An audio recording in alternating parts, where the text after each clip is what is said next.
তার নাম ভাঙিয়ে দেশ বিদেশে গড়েছেন সম্পত্তির পাহাড়। আওয়ামী লীগ সরকার আমলে ছড়িয়েছেন লুটপাটের জ্যোতি, তবুও হলো না শেষ রক্ষা। বলছি বাবার আদরের দুলাল সাবেক স্বরাষ্ট্রমন্ত্রী আসাদুজ্জামান খান কামালের ছেলে শাফি মুদাসসির খান জ্যোতির কথা। শোনাবো দুর্নীতির কি কারবার সাজিয়েছিলেন কামাল পুত্র।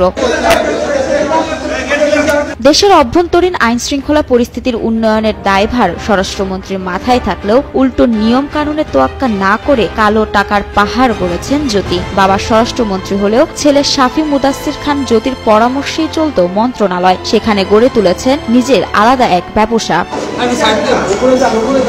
দখল, চাঁদাবাজি এবং স্বরাষ্ট্র মন্ত্রণালয়ে যাবতীয় নিয়োগ, বদলি, পদোন্নতি, বাণিজ্যের সবকিছুই ঠিক করে দিত জ্যোতি সিন্ডিকেট। তাই তার আশেপাশে থাকত পুলিশ কর্মকর্তাদের ভিড়। তারা যেতেন বদলি, পদোন্নতির তদবির নিয়ে। আর এই জ্যোতি সিন্ডিকেটেই ছিলেন পুলিশের অতিরিক্ত পুলিশ সুপার আব্দুল্লাহিল কাফি, সাবেক ছাত্রলীগ নেতা আজিজুল হক রানা, সৈয়দ মিজান ও সুজন ঢালি। দেশব্যাপী 200 থানায় ওসি নিয়োগে অন্তত 100 কোটি টাকা হাতিয়ে নেয় জ্যোতি সিন্ডিকেট। দুর্নীতি প্রাতিষ্ঠানিক রূপ দিতে ছেলে জ্যোতির জন্য মেসার্স তিতাস বাণিজ্যিক প্রতিষ্ঠান নামের এক প্রতিষ্ঠান বানান আসাদুজ্জামান খান কামাল। এই প্রতিষ্ঠানের নামেই চলত বিভিন্ন অনিয়ম ও দুর্নীতি। অনুসন্ধানে জানা যায়, দ্বাদশ জাতীয় সংসদ নির্বাচনের অমোচনীয় কালি কিনতে শুধু 1 কোটি 22 লাখ টাকা ব্যয় করে শাফি মুদাসসির সিন্ডিকেট। এছাড়া আরো 6 কোটি টাকার অমোচনীয় কালি কেনে নির্বাচন কমিশন, যার টেন্ডার বাগিয়ে নেয় শাফি ও নির্বাচন কমিশনের সচিব জাহাঙ্গীর আলমের আত্মীয়ের যৌথ সিন্ডিকেট। আওয়ামী লীগ কোনোদিন বেশি শক্তিতে বিশ্বাস করে না, আওয়ামী লীগ কোনোদিন গান পাওয়ারে বিশ্বাস করে না, আওয়ামী লীগ বিশ্বাস করে দেশের জনগণ।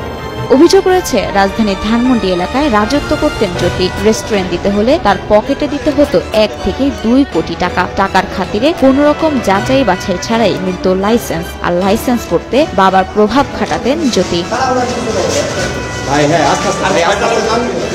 চাঁদাবাজিতেও জুড়ি নেই কামাল পুত্র জ্যোতির। রাজধানীর কারওয়ান বাজার ও মহাখালী বাস টার্মিনাল থেকে প্রতিদিন 1.5 কোটি টাকা চাঁদা উঠত। তার বড় অংশ থাকত জ্যোতির দখলে। এর বাইরে রাজধানীর প্রায় সব ফুটপাত, বাজার, মাদক কারবার ও আবাসিক হোটেল থেকে ওঠানো চাঁদার বড় একটি অংশ চলে যেত জ্যোতির কাছে। এই টাকা তার কাছে পৌঁছানোর দায়িত্ব ছিল মন্ত্রী এপিএস মনির হোসেন সহ আরো দুজনের। আবারও দেশের মানুষ নৌকায় ভোট দিয়ে জয়যুক্ত করে আবারও মাননীয় প্রধানমন্ত্রীকে প্রধানমন্ত্রী হিসাবে নির্বাচিত করবেন। আইন শৃঙ্খলা রক্ষাকারী বাহিনীর সব টেন্ডারে মোটা অঙ্কের ভাগ পেতেন সাবেক স্বরাষ্ট্রমন্ত্রী কামাল। অর্থের বড় একটি অংশ ইউরোপে লেনদেন হতো। জার্মানিতে নিজের নামে বাড়িও গড়েছেন জ্যোতি।